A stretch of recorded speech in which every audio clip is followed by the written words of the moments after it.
All right. Hello, everyone. Welcome back to this week's episode of Mocktail Minutes. This is Bailey. And this is Brianna. This week, I am drinking, I don't think I've done this one yet, but it's the pink lemonade Ultima. And it tastes like I think it's called Country Time lemonade that's in like those, it The tastes powder. like that. So it's like the summer electrolyte drink. That's what we're having. Right. I have like nothing in my house right now. So I just did coconut water with orange juice and salt and trace mineral drops. The OG, just at home one. Yeah. Nothing fun today. Perfect. And we do have a guest on the podcast today. We have Cindy. Cindy, do you want to introduce yourself and share your mocktail? Sure. I'm Cindy. I'm doing just Jigsaw electrolytes. This is like my go-to. Probably have like 2 a day. Oh, yeah. Well, we are talking about silencing your inner bitch, and it's inspired by a training that Cindy actually did with M3, which is the continuation program from Metabolism Makeover. So do you want to just jump in by sharing kind of your story, your experience with Metabolism Makeover, and how you kind of got to this point? Because you've been a part of Metabolism Makeover for like 2-3 years. Yeah, almost 3 years. Okay. Yeah. So basically, just introduce myself. I'm Cindy. Like I said, I've been in M3 for, I think the end of this year will be 3 years. And what really brought me here initially was I was trying to lose baby weight. So I had come from a history of like real bad, like binge restrict cycles. So I had done like Weight Watchers a million times. I had done Noom a ton. I basically had done like my fitness pal. I just went back and forth. And every time I lost weight, I would gain back even more. And then I got pregnant and you can't really restrict when you're pregnant. So in my first pregnancy, I gained about 50 pounds. And then I'm like, all right, I'll lose the weight when I have the baby. And I had the baby and I did not lose the weight. So when I was ready to start focusing on losing weight, I started calorie restricting again. But this time I gained weight immediately. And I ended up in a situation where like I didn't recognize myself. I didn't recognize my body. I was a new mom. It was during COVID. I was just a mess. And one day I just had enough. I was probably about like 6 to 8 months postpartum. And I was like, restricting isn't working. It's making me feel like terrible and I'm not doing this anymore. And I didn't know what I was going to do, but I knew I wasn't going to do that anymore. So around the same time, I found Megan on Instagram and she posted something like toddlers should be eating 1,200 calories a day. And for me, I was like, oh, okay, because that's what I was doing because Noom told me to do that. So then I'm like, all right, this girl's saying I could eat more than that. So like, I'm interested. So I just started binging her content, learning about protein, healthy fat, fiber at all my meals. And so I started doing that. And pretty quickly, I just lost 10 pounds. It's like the more I started feeding myself and just allowing myself to eat, I started losing weight and it wasn't difficult. And I wasn't even exercising yet. So I was like, okay, I can get down with this. So once I started doing that, I started feeling like a lot more at peace around food. It was like somebody had finally given me permission to eat the foods that I enjoyed. And I did enjoy eating like healthy food. I wasn't just eating like crap all the time. It was just, I wasn't like setting my plates up in a way that would like make me feel good basically all day. So now looking back, I realized essentially what I was doing was balancing my blood sugar during the day. So once I started doing that consistently, like I just felt so much better mentally, physically. I officially joined Metabolism Makeover a few months after that. And my results have just continued since then. The deeper I get into this communities, lifestyle, whatever, like the more layers I've added over the years. So like at first it was just like, all right, how am I going to set up my plate so that I feel good? And then from there, it's like, right, well, how am I going to exercise in a way that works as a new mom? I can't work out every day. When am I going to fit it in? If I am going to spend the time exercising, I want it to be effective. What should I do? So I started strength training. And then, then I started adding minerals and like little by little, I started adding more layers. And now I've created this life for myself that feels like effortless and I feel amazing. And along the path, I also completely changed like my mindset, how I was speaking to myself, because basically what I was doing wasn't working. And I feel like a lot of people have been there, right? Like you gain weight, it seems to happen suddenly. And then you're like, I hate myself. This sucks. I can't get out of this. And the thing is, like, with that mindset, you're never going to get out of it. So I did a few things along the way that kind of like, I use the term like freed me. Like I just completely changed how I was speaking to myself. And I realized the things I was doing, they're pretty simple and other people can do these things too. So I kind of, everything that I have done over the last few years to kind of like elevate my mindset, I put into 2 different workbooks. One is called Silence Your Inner Bitch. That's kind of like a cheat sheet for if you can't get out of your own way and you just need to like just stop, that's where you start. It's just like a bunch of little tangible things you can do to kind of start getting out of your own way. And the other workbook is called Rebrand Yourself. And the reason I created that was because I actually used to work in marketing and I would help clients rebrand. And I had realized that if I could help a client rebrand, I could definitely rebrand myself. So that's just kind of like a fun journal exercise. But anyway, over 3 years now, I've completely changed my life. And the reason I'm so passionate about this kind of stuff is because if I'm struggling, or if I was struggling, other people must be struggling, And I just felt like, I don't know, I just felt like called to help other people. So that's kind of how I ended up here. Mm-hmm. I love that.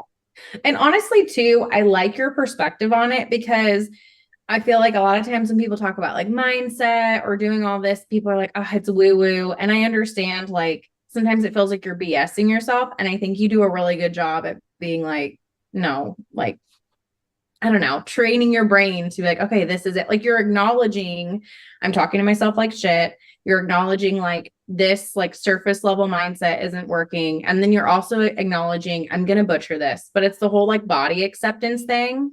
How it's like you could still like accept your body, but want to change your body, but it's neither like, what do you, it's like neutral. Can you explain that? Because I'm butchering it. Yeah. So basically like I've gone through like so many different versions and perspectives about how I view like body acceptance, my own body. For a while, for me personally, I couldn't want to change and accept my body. It's like I had to do one first before the other. So for a while, I just had to stop worrying about weight loss. I just had to start worrying about how this is what my body is doing today. And I'm going to give it permission to be what it is. And the first thing I had to do is just accept that. And I did that for a long time. But what I realized a few years in was that in accepting myself, I actually stopped believing that I could change. So then I gave myself permission to like, all right, I want to be really strong. So I'm gonna train a little bit harder. And I ended up realizing like, okay, well, I accept my body now, but I also want to change it, but that's okay. But for a while, I didn't believe that I could have both. And now I do, but I think I had to go through one to get to the other. Like first had to just do radical acceptance. I just had to accept my situation and be at peace with it. And I was at peace with it for such a long time. And then it was like I hit a point probably 6 to 8 months after having my second baby where I was like, all right, I'm ready. Like I can do more, but it wasn't from a place of like, I need to change right now. I hate my body. It was kind of from a place of curiosity. Like, I wonder what my body could do. Like, I'm like doing squats with like 15-pound dumbbells, like, but I know that my legs are strong. Like, I wonder how heavy I could lift. So I got a barbell, but it came from a place of curiosity versus a place of like thinking I had to change my body. Mm-hmm. And I think I would say like the last 6 months or so, or like 6 months ago, you kind of had a really big transformation almost, or it's something that I kind of noticed just with following you on Instagram, where it's all of a sudden one day you, like you said, you were just like, all right, I'm ready. So can you kind of explain how you got to like that aha moment or what it felt like? Does that make sense? Yeah. So the first thing, like, since joining Metabolism Makeover, I did get pregnant again and had a second baby. So I had to like, for a good chunk of time, just give myself space to do that. So I think part of being ready, just realized like I was like out of that baby phase and I'm like, all right, I'm ready to focus on me again. So that was part of it. But the other part of it was like, just realizing that if I'm saying that I want certain things, then I am the only one responsible for achieving that. It's not like I just had to put every single excuse I had aside. It's like I had this realization, like I want to be the most fit version of myself. You know, I'm in my mid 30s. I will soon, I'll be 36 in October, then I'm teetering into like late 30s. You know what I mean? I'm like, I just like, if I'm going to do it, it's got to be now. And I care so much about setting a good example for my kids and just like my life being easier. Like, just like, you know, with kids, you're up and down and up and down. And I just wanted to be strong. Really, that's what it was. And no one else was going to do that for me. Yeah. So for me, it just turned into like, well, do you want this or do you not want it? And it comes with a little bit of discipline, right? Like I could share it this morning. I'm like all hyped up. I'm going to work out in the morning. Then I have a babysitter coming. And my husband was like, no, I have the doctor this morning. Completely forgot. I didn't skip the workout. I did the workout anyway. It wasn't my best, but I did as much as I could. But like maybe a past version of me would have been like, it's not going to happen today. Mm-hmm. So I think overall, it's just, it comes down to like, well, do you want it or do you not want it? And it's okay if you don't. But like for me, I do. So I'm just going to act accordingly. And I think sometimes we have to give ourselves a good talk and be like, are we just saying we want it, or do we actually want to put in the work to get there? Because I think we did talk about this before in another episode where we're like, we can say we want to be millionaires all the time, but if we're sitting watching Netflix all day, like that's not going to happen. Because we can say we want all these things, but you have to, like you said, be willing to put in the work. And you kind of mentioned it, feeling effortlessly now. How did you get from the point? Because I feel like a lot of people, when we start on a weight loss journey or just like a health journey in general, it's super overwhelming. It's like, I have this to do. I have to focus on my sleep. I have to focus on my eating. What's for breakfast? What's for lunch? How many of this protein? And like all these things, we get overwhelmed and we shut down. But you've kind of gone through it and now you're like, this is effortless. This is easy. What got you into that mindset? Just focusing on what feels good. Like above all, I need to feel good. And I think this wasn't my priority when I was younger because I didn't have kids. I didn't have other people depending on me. I would like roll out of bed. I worked from home in marketing. So I'd roll out of bed, go to work. Like the stakes weren't as high. I feel like when you have people like depending on you, you have to feel good. Like you cannot be a mom and not feel good. So that drives every decision that I make. Like I'm a person that loves Taco Bell, but I'm not going to hit the drive-through every single night because that would make me feel like shit. So like, it's not like I can't have that. It's that doesn't make me feel good. You know, so like everything I do is driven by how is this going to make me feel? Because I want to feel good. And that's not from like a restriction place. That's not from a place of like hating my body. It's just, I know what feels good and what doesn't. And I don't always get it right. Like last night at dinner, we had like tacos and I had like just a little bit too much, but I recognized after, like, I don't feel good right now. It wasn't like, oh my God, I hate myself, I overate. I was like, wow, that doesn't feel good. So I feel like if you just shift it, like, does this feel good or does it not feel good? It becomes effortless. It's like, I know what to do and I know what not to do. And sometimes I make decisions that aren't in alignment with my goals.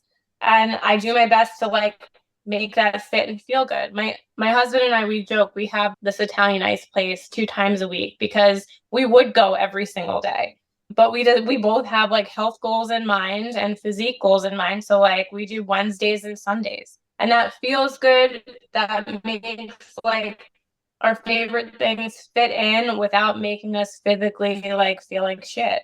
Mm-hmm. So yeah, just above anything, just feeling good. Cause like, that's like, why would you want to feel like shit? Yeah. You know, that's what makes it effortless. Like if you just focus on that, it's like a no-brainer. You know what I mean? Like lifting weights gives me energy. I work out first thing in the morning. Why would I not want to set up my day that way? You know? And also coming from a place of, you're not punishing your body. Like you're not punishing your body because like you have to eat this vegetable because you have to lose this weight. You have to work out because you ate too much cake. Like you're coming from it from a totally different mindset. And that's what makes all the difference. And that's what that mindset piece is. It's not necessarily about like sitting there meditating all the time. It's looking at it from a different perspective too. Yeah, well, because I've tried it all, like I've tried hating myself. That didn't do anything. That made it like so much worse. Like, so done with that. Well, and that's the part I was going to point out, because I see so many clients who are like, they hate how they look and they essentially hate themselves. And one of the first things I tell them is like, if hating yourself is what got you to your goals, you would have been there a long time ago. Like, this isn't working. And so when you kind of take a step back and you start doing things that are like, okay, I want to do things that make me feel good, it's a completely different mindset, because like you said, nobody wants to feel like shit, but you do feel like shit when you're restricting, when you're over exercising, when you're just like constantly in your head being mean to yourself. Like, that also doesn't help you really get anywhere. But Yeah.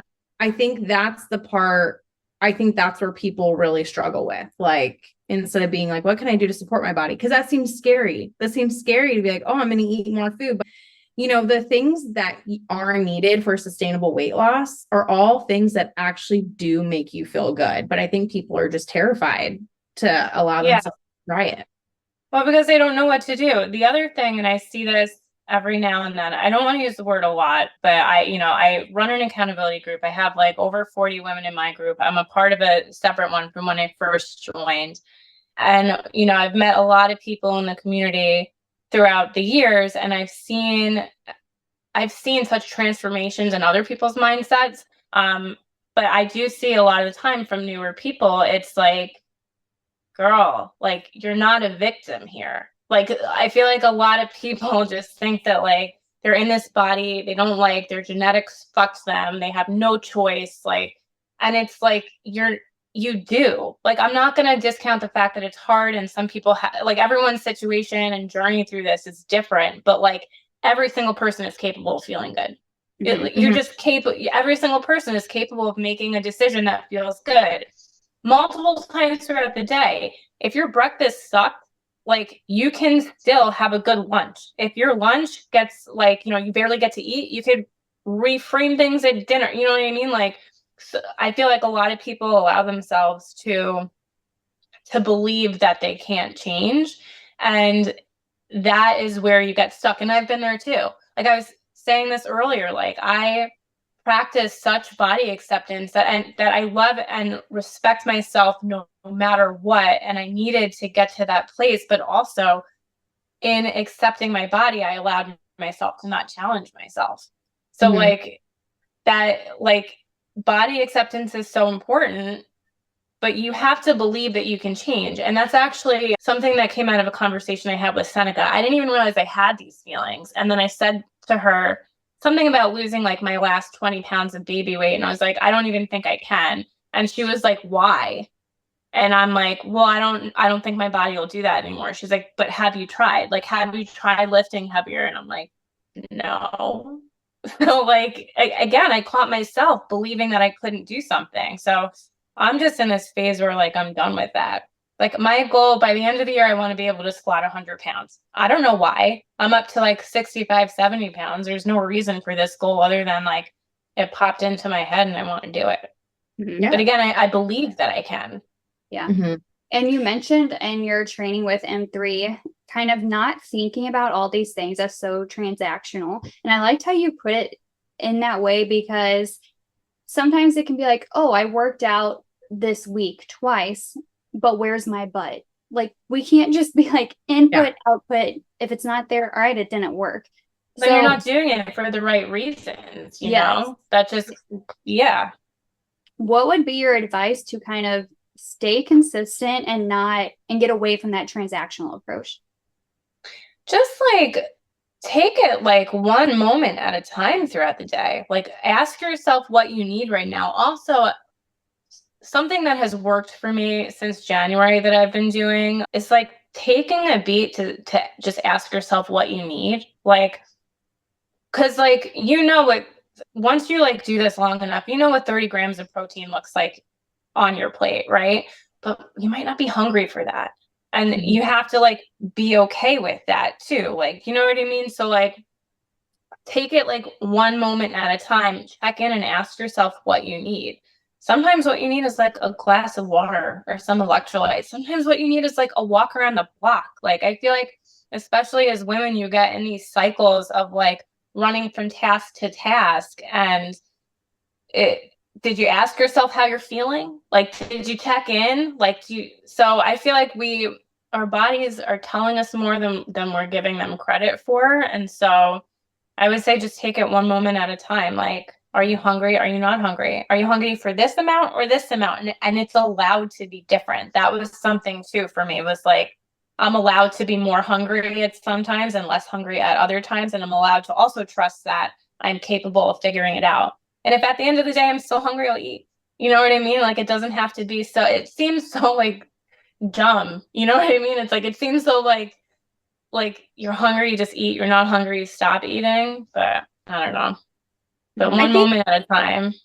I think you're able to really start doing that when you are supporting yourself and you are saying, okay, hey, what do I need? And you're not so worried about like, am I doing all the right things? Am I not doing all the wrong things? Like, you're able to be like, oh, this seems like no duh, but you're not taught to trust yourself at all. Well, the rules are what like mess you up every time. Because when you're trying to like go by certain guidelines, like, you're not listening to yourself.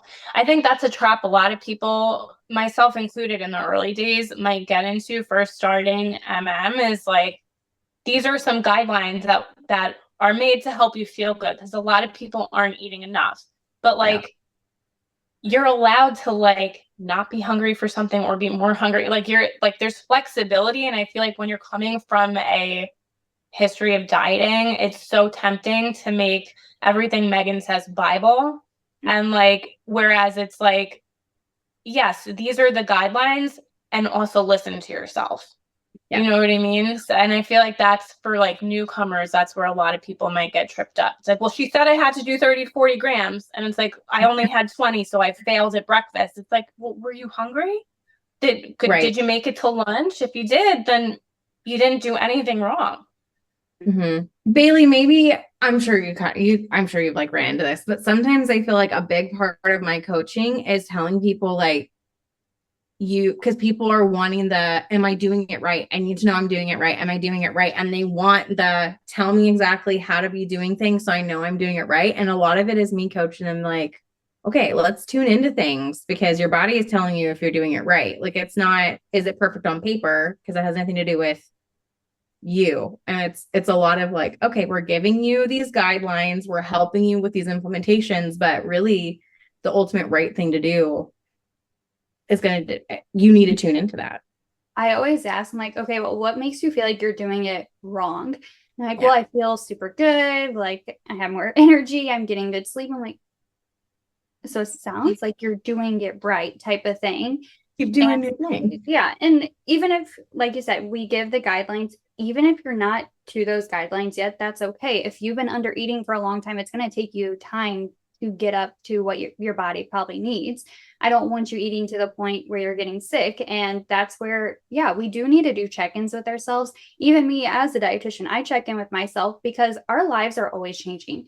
I'm 5 weeks postpartum now. So even with that, I'm still making adjustments. And for the first 2 weeks, there was several days where like I didn't eat till 2:00, which is something that I would yell at my clients for. But I had to do a check-in with myself. I'm like, of course you're feeling extra tired and extra worn out.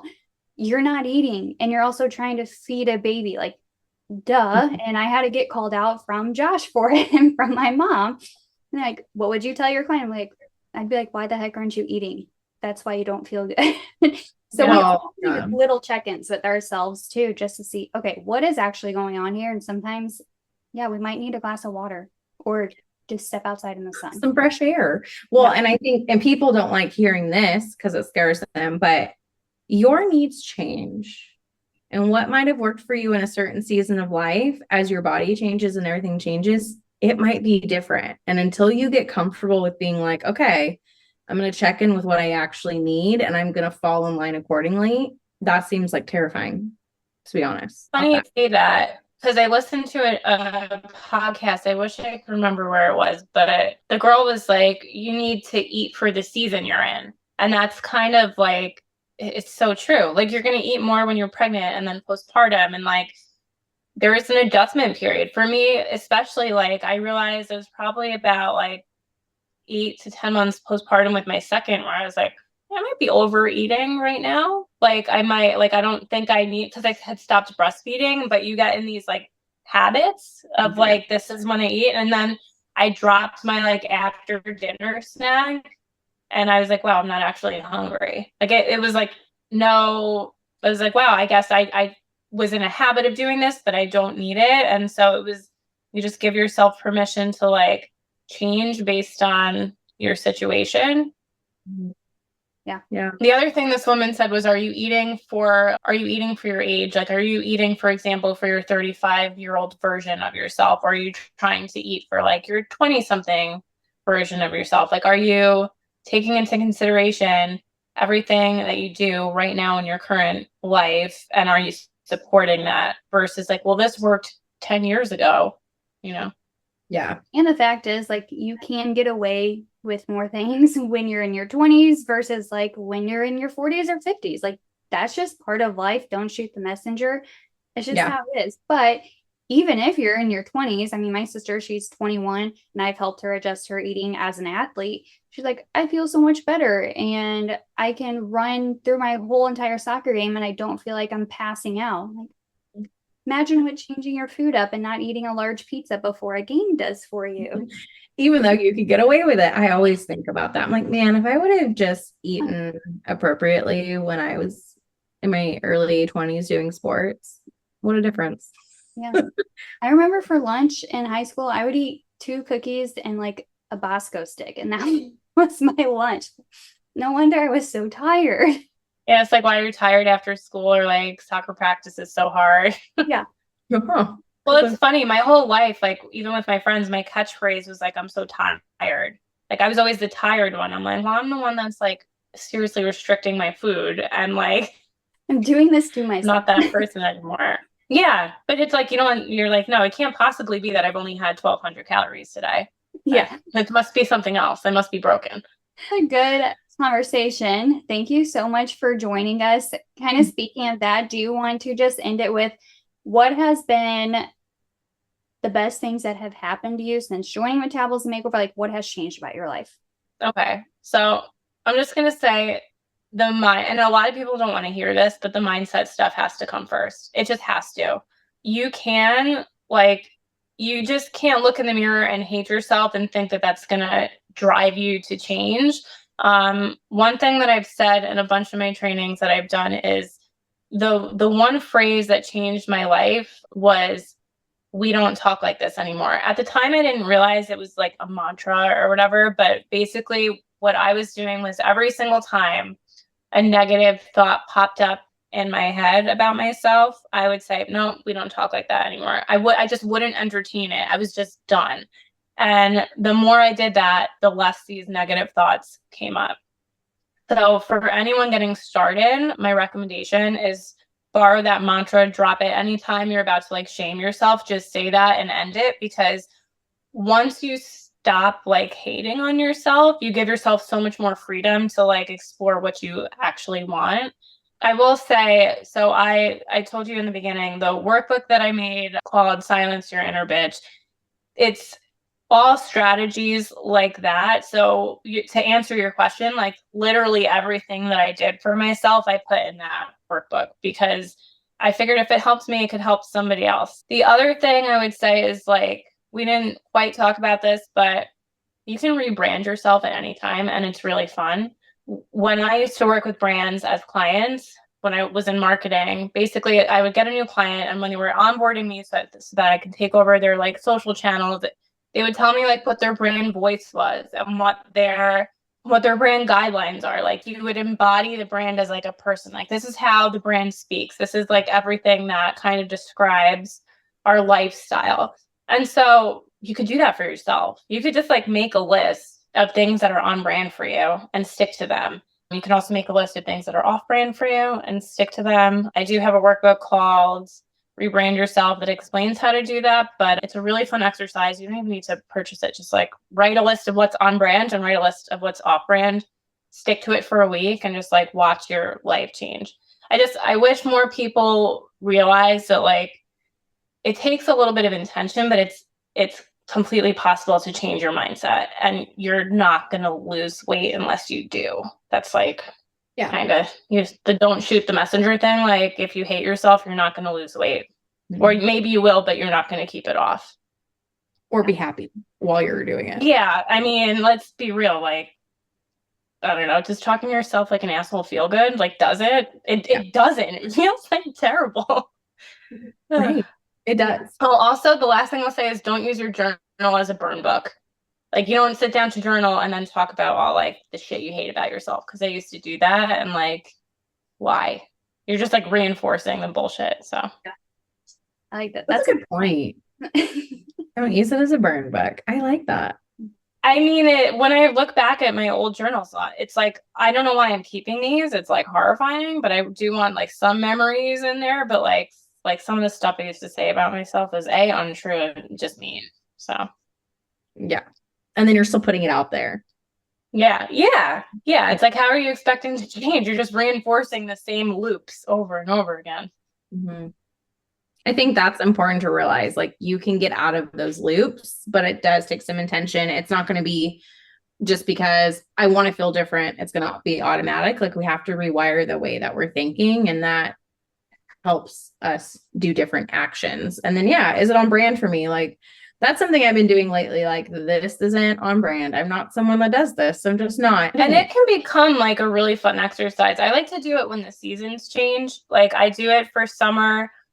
I do it for like, because when the seasons change, it's usually like when my schedule changes. So like the version of me that I need to be for myself, for my family, whatever, what's on brand, what's off brand. So like, it's something that you can constantly tweak.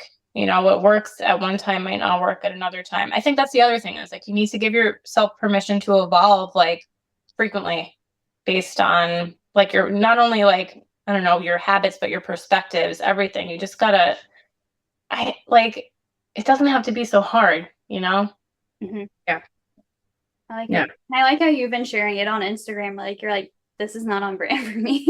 Yeah. I can give you a whole list of what wasn't on brand for me today, but that's the thing. It's never perfect, right? Like, that's the other thing. Like, stop expecting perfection with any of this. Like, I won't get into my morning, but like, it's not always perfect, but like the rebound is what's important. Like, how do you, when everything falls apart, like, how long does it take you to rebound? Yeah.